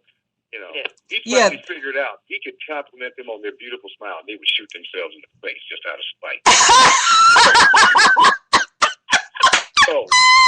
Barry, that was wonderful. Now, you almost topped Jackie. I said earlier, Jackie, they're cutting off their noses to spite their face, and Jackie said, hell, they're cutting off their heads.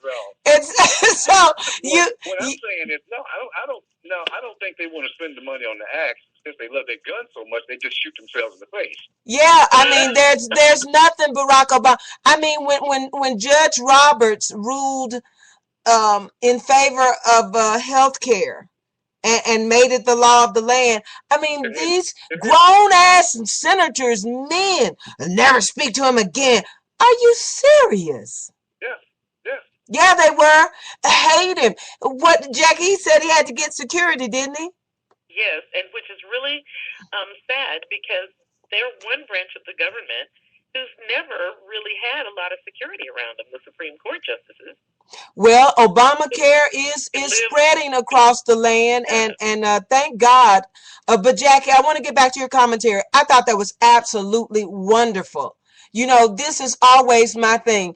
If they care so much about life, we've got 15 million children in this country going hungry every day.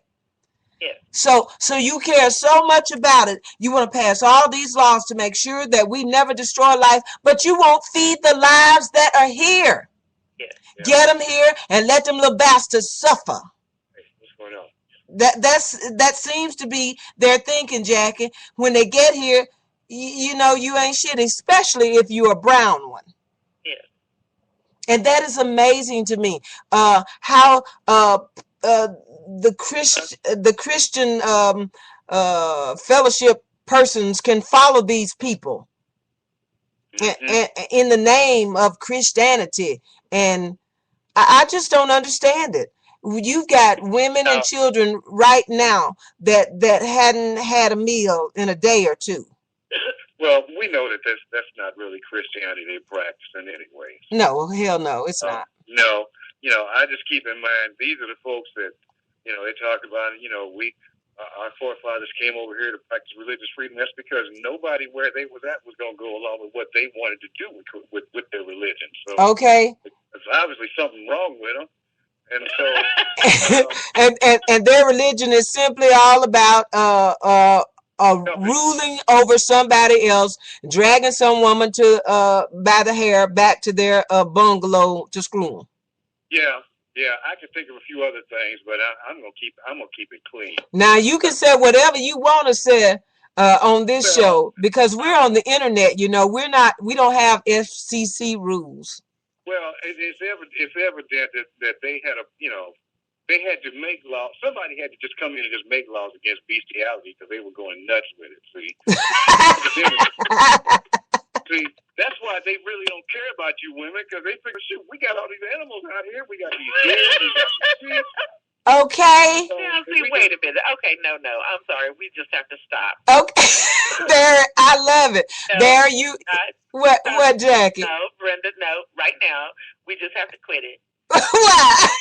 Wait a minute now, because I have to say now. See, I keep telling the audience not to encourage Brenda, and Barry comes on here, and you just encouraging her more. Why you want to do that?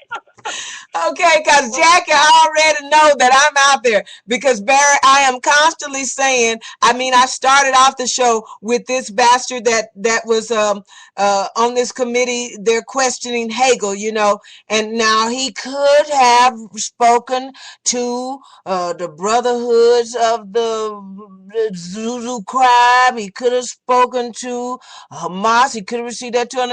And I said, and you could have been fucking monkeys. Yeah. You know, I just can't get. You got me started for what? I mean, Jackie, I was already started. I get heated up the minute the music starts playing.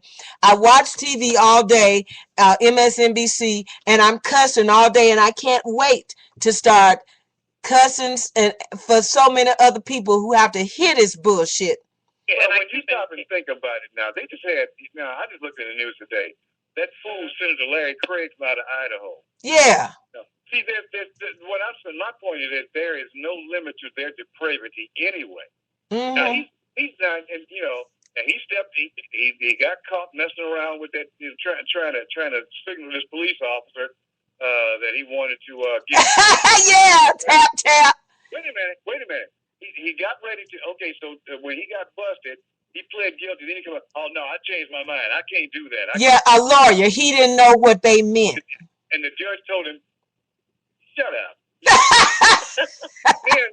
But see, now he's taking his case to federal court to appeal that.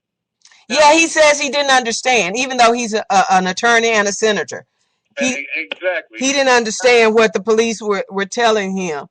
So he pleaded guilty or no contest, and he didn't understand that. You expect us to believe that, please. Well, you have to remember, again, these people are upset with the voters because the voters are not stupid. Yeah, and so they're going to try to punish him. But Jackie, you were about to say something. What was it? No, Brenda, I'm not. I wasn't going to say anything.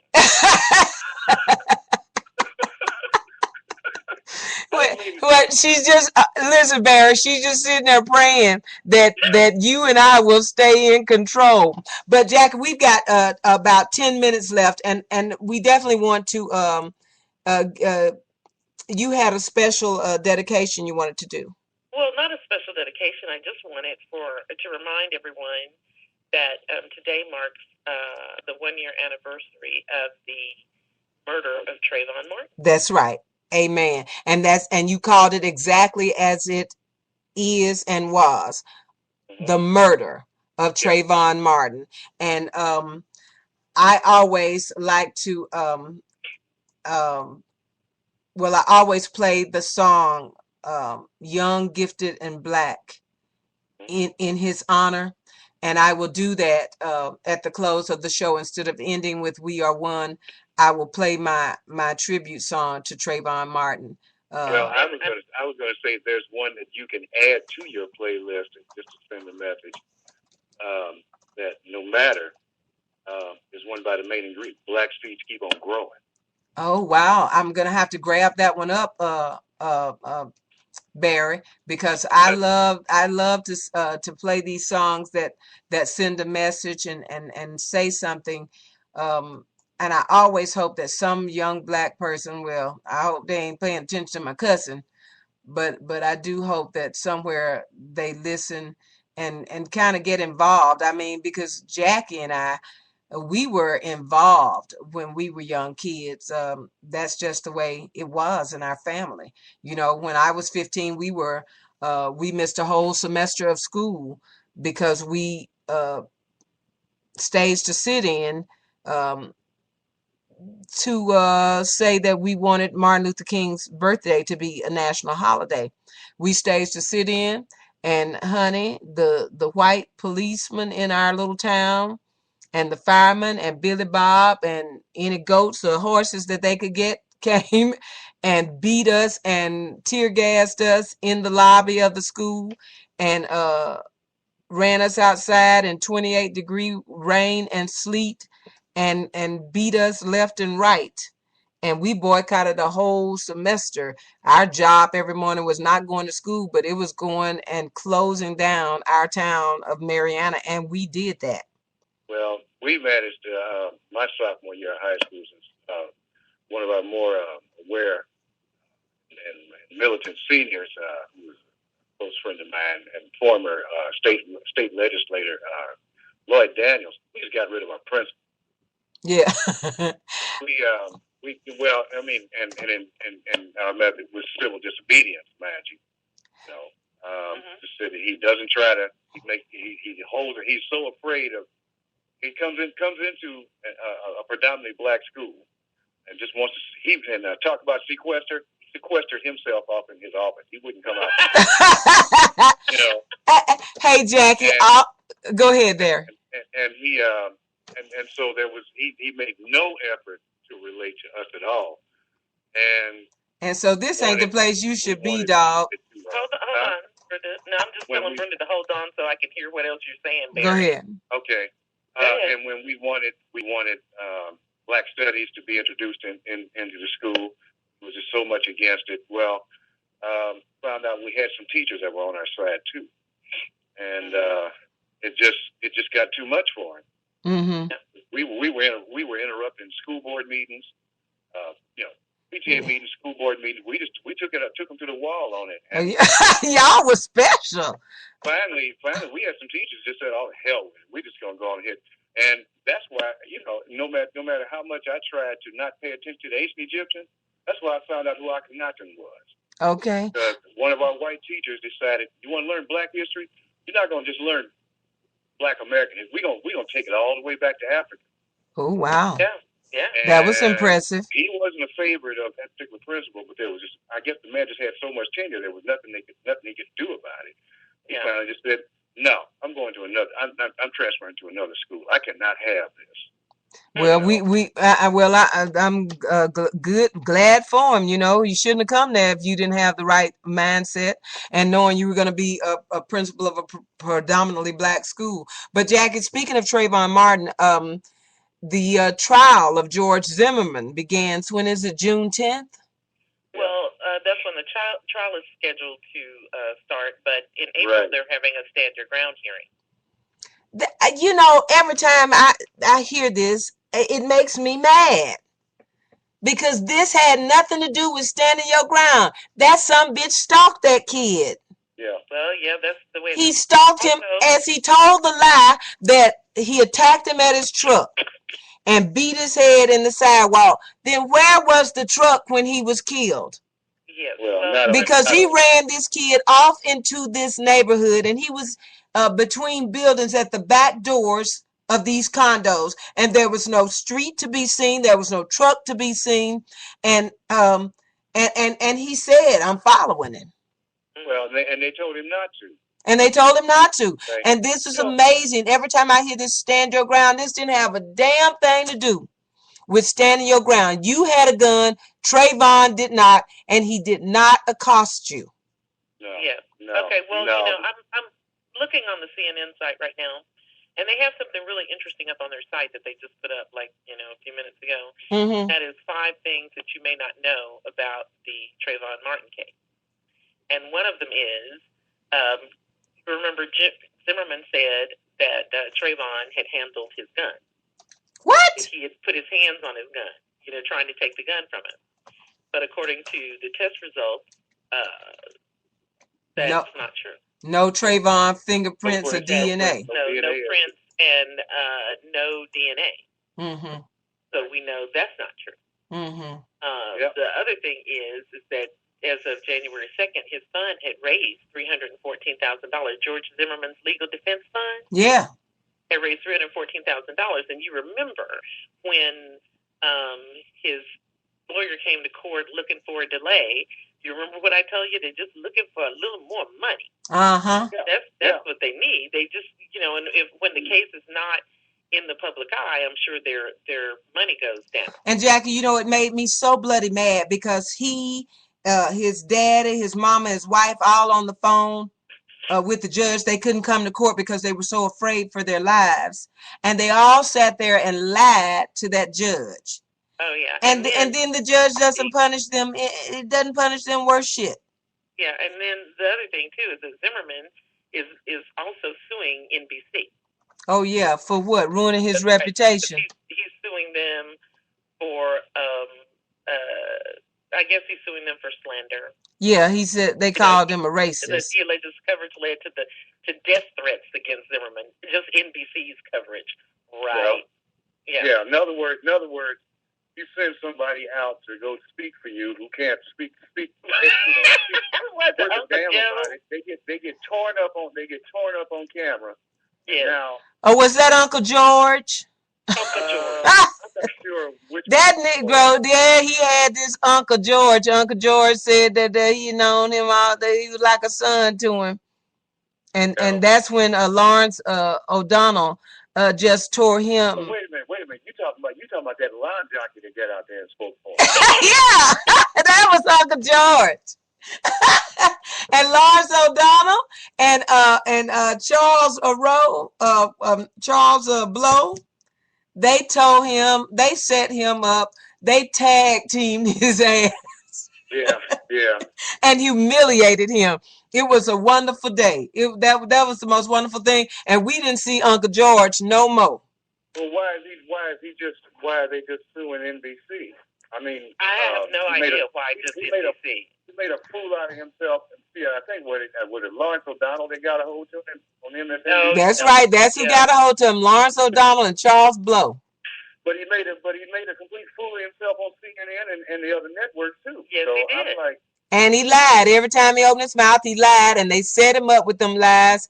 And then, well, I don't, well, you say that Zimmerman was like you were like a father to him, but yet you didn't know that he had attended anger management classes. You didn't know that he had been arrested for assaulting an officer and a woman, and thought you was good old Uncle George. In other words, he had no ground to stand on. No. When he went on the air. And his brother was on Bill Maher, so I'll be watching that when I saw that. I hadn't seen it yet, Jackie, but I know I'm gonna be mad. Did Bill Maher get a piece of his ass? Well, I thought that Bill Maher was very restrained during that interview. Yeah. And, what Maher did do is he let this kid have his say. Mm-hmm. Yeah. But I was not impressed by Mr. Zimmerman's brother. Well, I'm surprised that hold on a second. What you say, Barry?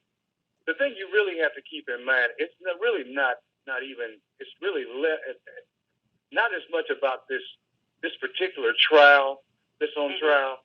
It's the fact. It's the fact that so many of these states around, including the great state of Kansas here, they all have this same kind of law. That law is on trial as well.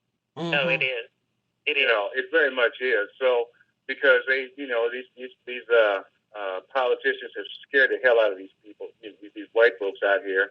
Because hadn't there been another idiotic shooting, murder like this? Yeah, in Jacksonville, where they killed young Jordan Davis, 17, would have been starting his first job at McDonald's that Monday. Their music was too loud, and of course, then he swore that he saw a double-barrel shotgun come out of the window, and he just popped off 8 rounds into this car. So did he had a gun in his hand when he saw the shotgun barrel? Or? Listen, shot 8 rounds. You had time to shoot 8 rounds into a car. Shotgun never fired on you. He ran, and they drug their little friend out of the car and found out he was shot and killed. That truck never moved from that gas station. The police never found a gun, but somebody followed his ass and got his license plate, and they tracked him down the next day. And as soon as they arrested him, what's his defense? Standing my ground. Standing your ground with who? Who was fucking with you? You stand your ground while you running. Yeah. Why after you done shot and killed somebody and ran? It's unbelievable. But Barry, our time is up. We are so glad to have you join us here on the line. And any Tuesday night that you would love to get in the chat room or get on the line with us and help me and Jackie fuss a little bit, we would love to have you. That's exactly what I was about to say, Brenda. Barry has got to come back. Yeah. Anytime. Usually Tuesdays is the day I do my show, and I'm usually exhausted. That's why you hadn't heard from me up until now. But because we had these 2 major snowstorms here within the last week, I wasn't even able to go in to do my show today. Oh. So you came and visited with us. We have loved it. Oh, I enjoyed every minute.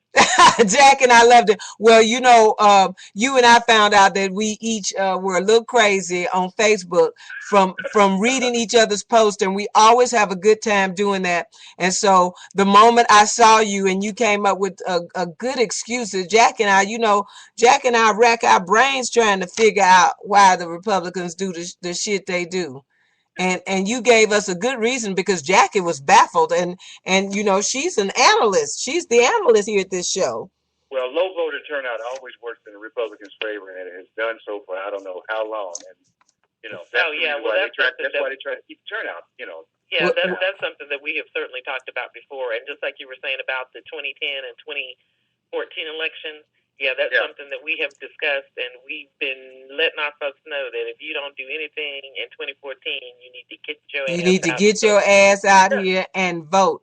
And I believe that they're going to see something they don't expect. I believe that the House and the Senate is going to be ruled by Democrats. Myself, come to 2014, because think so too, because the Republicans are going to give people they're going to continue to try to insult the people's intelligence Yeah, and people are sick of this mess, and then they see how they've treated their own. I mean, I think they really screwed up by fucking with Chris Christie.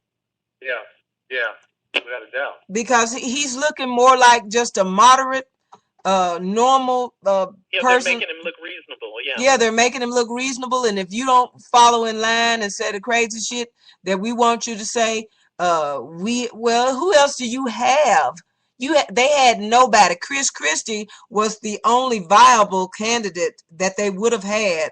And they did not invite him to this upcoming. Yeah, today's CPAC. Yeah, he's not wanted anymore. But we talked about that at the top of the show, Barry. Yeah. Okay, Jackie, do you want to say anything to the audience before we go? Bye. You didn't have nobody for the Negro Please list, did you? No. Okay, well, I'd like to choose that senator that Barry, what's his name, Barry, the one that saying Senator Hagel could have been with the Jujus and the Moo-Moos and Ted Cruz. Ted Cruz. He gets my vote for the Negro Please list this week. Yeah, I'd say the backhand of the week. I love him. Okay, y'all. So listen, you've been listening to the wild and wonderful Brenda White, the uppity and well-read Jacqueline Lambert. Missing in action is our cohort, Jillian, I Am Woman, Hear Me Roar. And joining us on the line, Jack and I were so pleased to have Barry K. Jackson out of Kansas City, Missouri, joining us to talk about it. Tell somebody to join us here every Tuesday night from 9 until 11 p.m. and let's talk about it. Okay. I'm your girl, Brenda White. I'm out. Join me tomorrow night, right back here at Spreaker.com from 7 until 9 p.m. for words of inspiration and prayer from the altar with Pastor Mitty Collier. And then Thursday night, you know it, up all night with Brenda White from 9 until 1 a.m. in the morning. And Friday night, baby, from 9 to midnight, nothing but the blues. Now, in honor of the first year anniversary of the murder of Trayvon Martin, young, gifted, and black. I love you. Good night. We love you.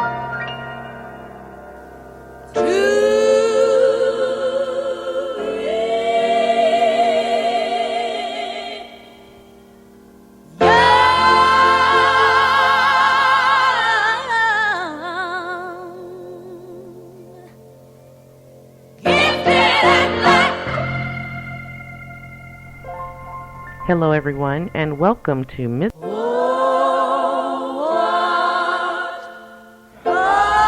shall overcome. Deep in my heart, I do believe we shall overcome. Though I join hands so often with students and others behind jail bars singing it, we shall overcome. Sometimes we've had tears in our eyes when we joined together to sing it, but we still decided to sing it. We shall overcome.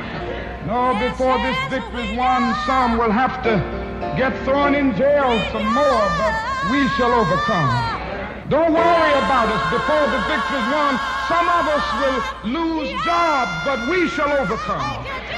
Before the victory's won, even some will have to face physical death.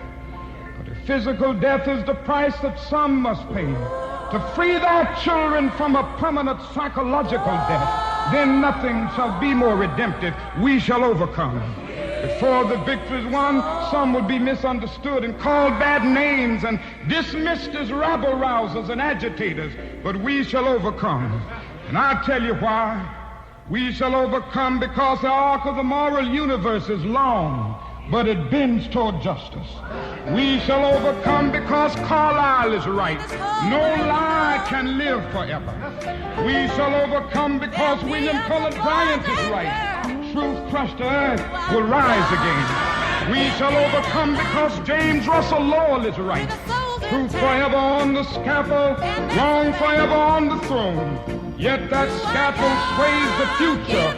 Behind the dim unknown standeth God within the shadow, keeping watch above his own. We shall overcome because the Bible is right. You shall reap what you sow. We shall overcome. Deep in my heart, I do believe we shall overcome. And with this faith, we will go out and adjourn the councils of despair and bring new light into the dark chambers of pessimism. we will be able to rise from the fatigue of despair to the buoyancy of hope. And this will be a great America. We will be the participants in making it so. And so as I leave you this evening, I say, walk together, children. Don't you get weary. There's a great camp meeting. It's a mighty sweet thing, yes it is.